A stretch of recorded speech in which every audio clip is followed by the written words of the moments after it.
The demon's footprint. The woods never seemed to quiet. Even now, as I stood still on the forest floor, the noises of rustling leaves and snapping twigs seemed too far from natural. Something was out there, watching, waiting. It had been a simple hike, me and my friends out in the mountains for the weekend. The kind of trip we'd been planning for months. The kind we had to take before the pressures of life, before the deadlines and the stress of everyday things swallowed us whole. But now, we were too far in, too deep. Are you sure we're going the right way? Amanda's voice broke through the hum of the trees, tight with uncertainty. She was right to ask. Something felt wrong.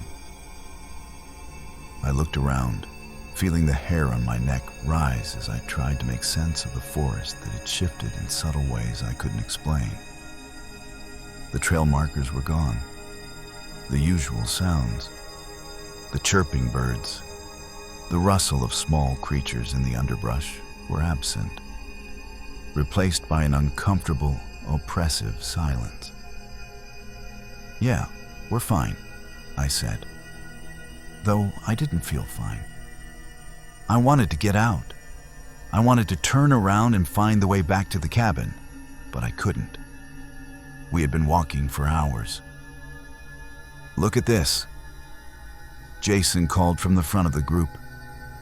His voice echoed in the eerie quiet. I hurried to catch up. As I approached, my stomach tightened.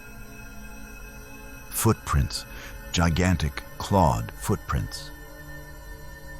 They weren't animal prints. They were too big, each one larger than my boot, the jagged edges tearing into the earth like something that had stepped straight out of a nightmare. The prints stretched ahead, disappearing into the thicket of trees, and they were fresh. I froze. My eyes traced the deep, gouged markings, each step larger than the last. Something had been here. Something had been here recently. Something that didn't belong.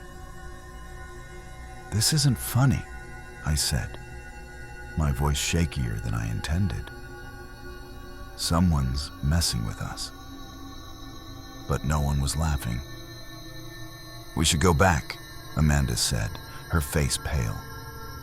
"This doesn't feel right." I nodded. My instincts were screaming a primal warning to leave. But there was something that kept me rooted to the spot.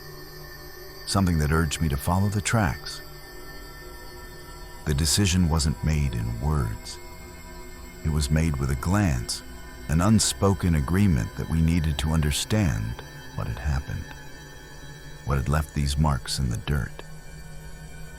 "We keep going," I said, trying to mask the doubt creeping into my mind. I wasn't sure if I was trying to convince them or myself. Jason nodded slowly, his face set with determination, though I could see the flicker of fear in his eyes. Reluctantly, we followed the trail deeper into the forest. The air grew colder as we walked. The trees towered above us like dark giants, their limbs twisting in unnatural ways, their trunks gnarled and knotted, as though they were moving with the wind. But there was no wind. The air was still, too still. It felt suffocating. The tracks led us to a clearing. It was quiet, deathly quiet. In the center, an ancient stone circle sat half buried beneath thick moss. The stones were jagged, worn by time, but they were carefully placed, like a ritual site. I felt a coldness spread from my feet, creeping up my legs as I stepped closer to the stones. There was something wrong about it. Something ancient. Something alive. The ground beneath us shifted. Suddenly, a deep rumble shook the earth, and the trees seemed to sway, their branches bending toward us, as if reaching, grabbing, pulling us in. I gasped, my breath catching in my throat. Jason cursed, stumbling backward as if the ground itself were giving way. The stones around us began to hum, a low, vibrating sound that seemed to come from deep beneath the earth. The ground trembled again, this time harder, shaking my bones. It was as if something had been awakened, something that had been dormant for centuries. I turned to my friends, panic rising in my chest. We need to leave, now. But as I looked around, the trees began to shift. Slowly, almost imperceptibly, they closed in. Not in the way a forest does when a breeze moves through it, but in a deliberate, purposeful way. The trees moved like living things, their trunks groaning as if they were straining to reach us. Then I saw it. The shadow. At first, it was a flicker, a brief blur in the corner of my eye. But when I looked again, it was clearer, more distinct. Something was watching us. Something tall, too tall. It was standing between the trees, its form obscured by the dark shadows, but its eyes, two red glowing orbs, were unmistakable. A low growl rumbled from somewhere deep within the forest, sending a chill through my spine. The sound was unnatural, a guttural noise that made my blood run cold. It stepped forward, slowly, carefully, its massive footfalls crushing the underbrush with every step. The creature was tall, towering above the trees, its body hunched like a demon from some forgotten age. Its skin was like the bark of the trees themselves, twisted and cracked, and its claws were longer than my arms. Its mouth was a dark abyss, filled with sharp, glistening teeth. For a moment, everything stood still. My heart hammered in my chest, my body frozen in place as I stared into its eyes. The creature was so close now that I could feel its breath on my face, hot and foul. And then, it spoke. You shouldn't have come here. Its voice was deep, like the rumble of thunder. It wasn't a language I recognized, but the meaning was clear. It didn't want us here. I opened my mouth to scream, but the words wouldn't come. I couldn't move.